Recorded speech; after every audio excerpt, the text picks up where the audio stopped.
semuanya, perkenalkan nama saya Yanita Syadinada Sinaga dengan NIM 43218010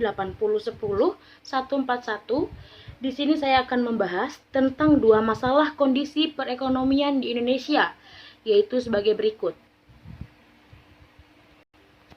Yang pertama, konsep dan tujuan dari kebijakan pemerintah mengenai otonomi daerah sebagai salah satu percepatan pembangunan di Indonesia. Menurut sumber yang saya peroleh, pada dasarnya pemekaran wilayah merupakan salah satu bentuk otonomi daerah dan merupakan salah satu hal yang perlu diperhatikan karena dengan adanya pemekaran wilayah diharapkan dapat lebih memaksimalkan pemerataan pembangunan daerah dan pengembangan wilayah. Dengan semangat otonomi daerah itu pula lah muncul paradigma pemekaran wilayah yang dapat mempercepat pelaksanaan pembangunan, memudahkan pelayanan publik kepada masyarakat, serta percepatan kesejahteraan masyarakat. Di masa era reformasi sekarang, ruang bagi daerah untuk mengusulkan pembentukan daerah otonomi baru dibuka lebar oleh kebijakan pemekaran daerah berdasarkan Undang-Undang Nomor 22 Tahun 1999. Dengan kebijakan yang demikian ini, kebijakan pemekaran wilayah sekarang lebih didominasi oleh proses politik daripada proses teknokratis. Yang kedua, masalah apa saja yang timbul akibat dari otonomi daerah ini dan kebijakan apa yang dilakukan dari pemerintah pusat guna mengatasi masalah tersebut. Kira-kira masalah apa aja sih? Yang pertama di sini adanya eksploitasi pendapatan daerah. Yang kedua, pemahaman terhadap konsep desentralisasi dan otonomi daerah yang belum mantap. Dan yang ketiga, penyediaan aturan pelaksanaan otonomi daerah yang belum memadai. Dan yang keempat, kondisi sumber daya manusia aparatur pemerintahan yang belum menunjang sepenuhnya pelaksanaan otonomi daerah. Yang kelima, korupsi di daerah. Dan yang terakhir, adanya potensi muncul konflik antar daerah. Dan soal ketiga, berikan penjelasan tentang kebijakan fiskal yang dilakukan oleh pemerintah guna percepatan pembangunan struktural di Indonesia.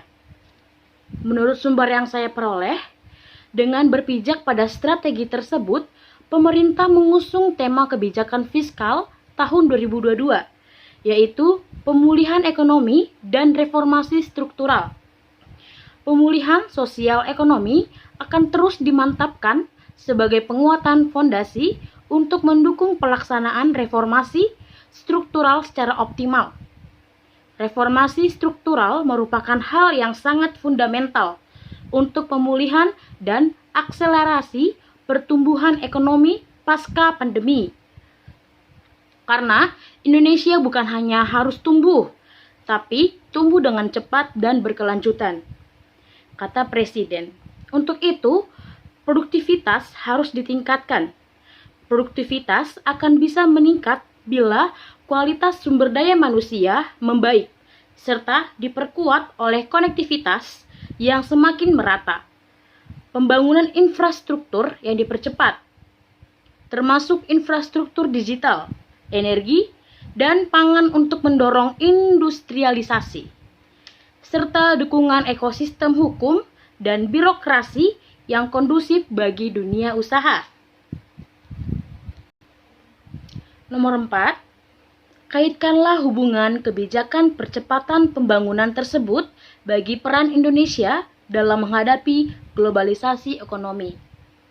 Dan menurut sumber yang saya peroleh, pengembangan sumber daya manusia Indonesia adalah bagian dari proses dan tujuan dalam pembangunan nasional Indonesia.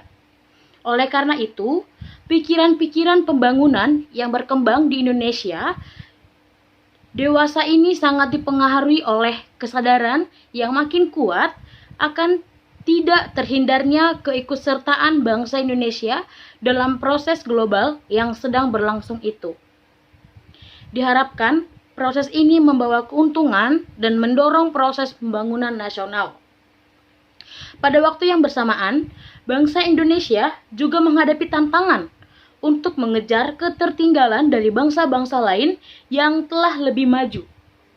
Oleh karena itu, pembangunan bangsa yang maju dan mandiri untuk mewujudkan kesejahteraan mengharuskan dikembangnya konsep pembangunan yang bertumpu pada manusia dan masyarakatnya. Dan untuk nomor terakhir atau nomor 5, identifikasi tantangan dan hambatan di masa yang akan datang dan apa solusi dari Anda sebagai sumber daya manusia yang berada di dalam persaingan global saat ini. Kemampuan beradaptasi merupakan hal yang dibutuhkan oleh sumber daya manusia saat ini. Perubahan yang disebabkan oleh digitalisasi pada dunia bisnis mendorong sumber daya manusia untuk terus berubah. Bahkan, pekerjaan yang dianggap penting bisa hilang dalam 3 tahun ke depan. Oleh karena itu, kemampuan berkomunikasi, beradaptasi, dan bekerja dalam tim merupakan komponen penting yang dibutuhkan sumber daya manusia, selain kecerdasan intelektual. Ketiga komponen penting itulah yang harus dimiliki oleh sumber daya manusia saat ini untuk di masa depan.